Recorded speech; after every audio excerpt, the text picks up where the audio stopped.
ടോപ്പിക്കാണ് P C O D തന്നെ polycystic ovary system. അതിപ്പോൾ എനിക്ക് തോന്നുന്നു എല്ലാവർക്കും അറിയാവുന്ന ഒരു കാര്യമാണ്. മിക്കവരും തന്നെ എനിക്ക് പി സി ഒ ഡി ആണ്, PCOS ആണ് എന്ന് പറയുന്നതാണ്. ഇനിയിപ്പോൾ ഇത് എങ്ങനെയാണ് നമുക്ക് പി സി ഒ ഡി വരാനുള്ള ചാൻസ് എന്ന് നമുക്ക് നോക്കാം. ഹെറിറ്ററി ഡിസോർഡർ ഇത് നമുക്ക് ചിലപ്പം പാരമ്പര്യമായിട്ട് വരാം.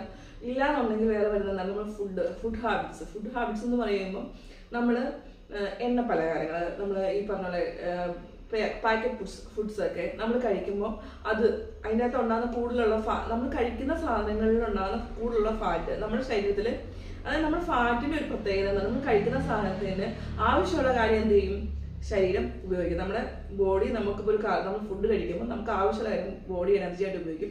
ബാക്കി എന്തായാലും ഫാറ്റായിട്ടായിരിക്കും അടിയുന്നത്. ഈ ഫാറ്റായിട്ട് അടിയുമ്പോൾ എന്ത് ചെയ്യും, ഇന്റർണൽ ഓർഗനുകളിൽ പല ഭാഗങ്ങളിലായിരിക്കും ഇത് ചെയ്യുന്നത്.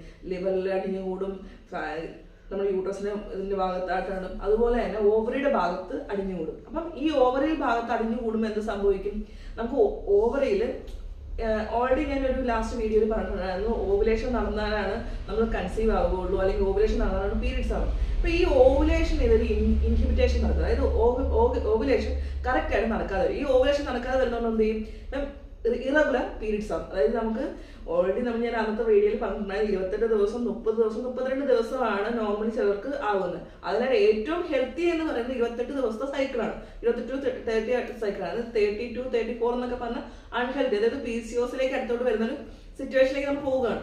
അപ്പൊ നമ്മൾ ഇറഗുലർ പീരീഡ്സ്, അതായത് ചിലപ്പോൾ ഈ മാസം നമുക്ക് 28 ദിവസം കൂടുമ്പോൾ അടുത്ത മാസം ചിലപ്പോൾ 40 ദിവസം കഴിയുമ്പോഴാക്കിയിരിക്കാവുന്ന ആ ഒരു സിറ്റുവേഷനിലേക്ക് പോകും. അപ്പൊ അതെന്താണെന്ന് വെച്ചാൽ ഓൾറെഡി നമ്മുടെ ശരീരത്തിലെ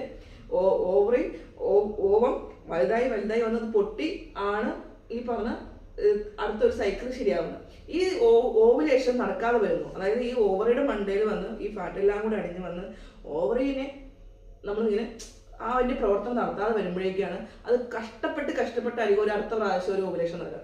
അപ്പൊ അങ്ങനെ വരുമ്പോൾ ആ ഓവുലേഷൻ കറക്റ്റായിട്ട് വരാതെ വരുമ്പോൾ നമുക്ക് പീരീഡ്സ് ഇറഗുലർ ആവും. അപ്പൊ ഇതിനു വേണ്ടി നമ്മൾ എന്ത് ചെയ്യും, ഓൾറെഡി എല്ലാ ഡോക്ടർമാരും പറയുന്നത് നന്നായിട്ട് വെയിറ്റ് നമ്മൾ കുറയ്ക്കണം. വെയിറ്റ് നമ്മൾ, അതായത് അടിയിലത്തെ ഫാറ്റ് കുറച്ചാലാണ് എന്ത് പറ്റുക, നോർമലൈസ് ചെയ്യാൻ പറ്റുക, PCOS കുറയ്ക്കാൻ വേണ്ടി പറ്റുള്ളൂ.